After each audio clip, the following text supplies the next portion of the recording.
La Belgique s'inspire-t-elle de la France de Macron pour ses mesures anti-coronavirus? Au lendemain des premières décisions d'importance prises par le Conseil national de sécurité, CNS, la fermeture des écoles et de leurs cas, nous expliquions le qu'avait été la décision française de fermer crèches, écoles, universités. Les membres du CNS sont encore en pleine discussion, qui n'aboutira que 2 heures après l'annonce du président français. Par la suite, le 16 mars, Emmanuel Macron prend un ton martial, parle d'une France en guerre et communique la mise en place d'une interdiction des déplacements non nécessaires. C'est le confinement.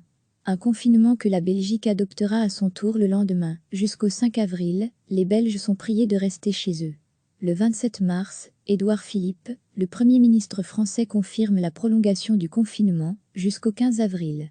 Le soir même, Sophie Wilmès fait, quasi, de même, prolongation jusqu'au 19 avril, avec prolongation éventuelle, jusqu'au 3 mai.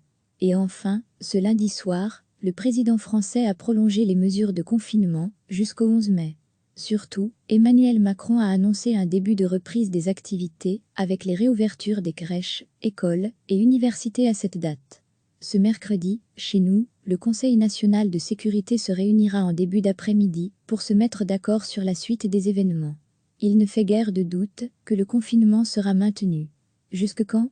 Au minimum au 3 mai, certainement plus tard, pas nécessairement en même temps que la France. On n'en saura plus ce mercredi. Une lecture rapide peut vous faire penser que la Belgique se contente, grosso modo, de copier la France. La réalité est plus subtile.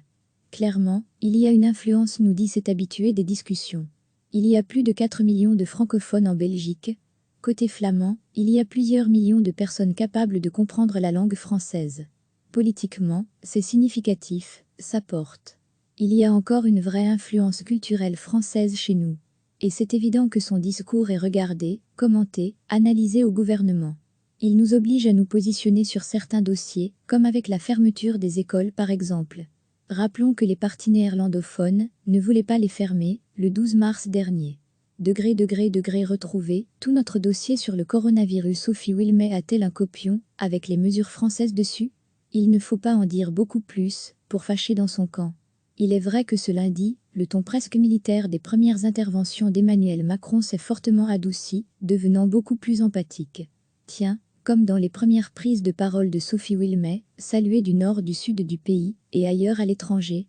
Sur une série de mesures, la Belgique l'avait, soit, décidé avant, la fermeture de l'ORCA, l'interdiction de tous les événements, soit n'a pas suivi, interdiction du jogging, délimitation d'un périmètre à respecter, non prise en compte pendant un certain temps des décès en maison de repos, couvre-feu. Il y a donc un certain nombre de différences, et elles sont significatives. La Belgique a ses experts, au RMG, au RA, ils sont écoutés, les rapports sont discutés, et le plus souvent suivis par le monde politique, sans attendre ou penser à la France.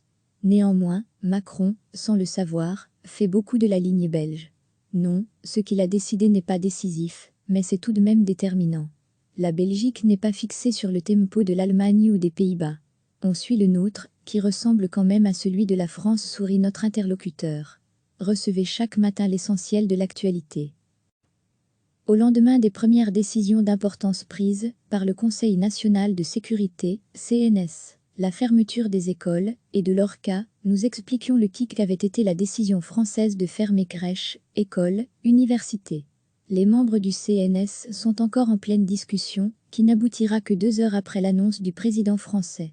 Par la suite, le 16 mars, Emmanuel Macron prend un ton martial, parle d'une France en guerre et communique la mise en place d'une interdiction des déplacements non nécessaires. C'est le confinement.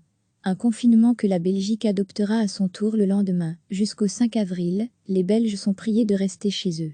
Le 27 mars, Édouard Philippe, le Premier ministre français, confirme la prolongation du confinement jusqu'au 15 avril.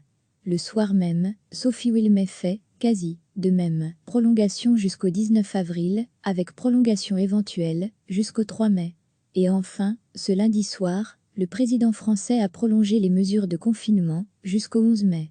Surtout, Emmanuel Macron a annoncé un début de reprise des activités, avec les réouvertures des crèches, écoles et universités à cette date. Ce mercredi, chez nous, le Conseil national de sécurité se réunira en début d'après-midi pour se mettre d'accord sur la suite des événements.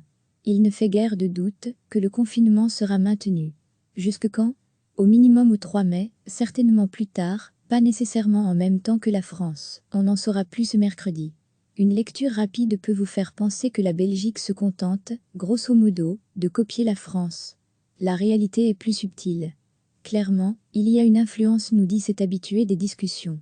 Il y a plus de 4 millions de francophones en Belgique. Côté flamand, il y a plusieurs millions de personnes capables de comprendre la langue française. Politiquement, c'est significatif, ça porte. Il y a encore une vraie influence culturelle française chez nous. Et c'est évident que son discours est regardé, commenté, analysé au gouvernement. Il nous oblige à nous positionner sur certains dossiers, comme avec la fermeture des écoles par exemple. Rappelons que les partis néerlandophones ne voulaient pas les fermer, le 12 mars dernier. Degré retrouvé, tout notre dossier sur le coronavirus. Sophie Wilmès a-t-elle un copion, avec les mesures françaises dessus? Il ne faut pas en dire beaucoup plus, pour fâcher dans son camp. Il est vrai que ce lundi, le ton presque militaire des premières interventions d'Emmanuel Macron s'est fortement adouci, devenant beaucoup plus empathique.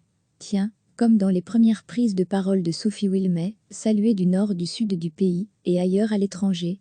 Sur une série de mesures, la Belgique l'avait, soit, décidé avant, la fermeture de l'Orca, l'interdiction de tous les événements, soit n'a pas suivi, interdiction du jogging, délimitation d'un périmètre à respecter, non prise en compte pendant un certain temps des décès en maison de repos, couvre-feu.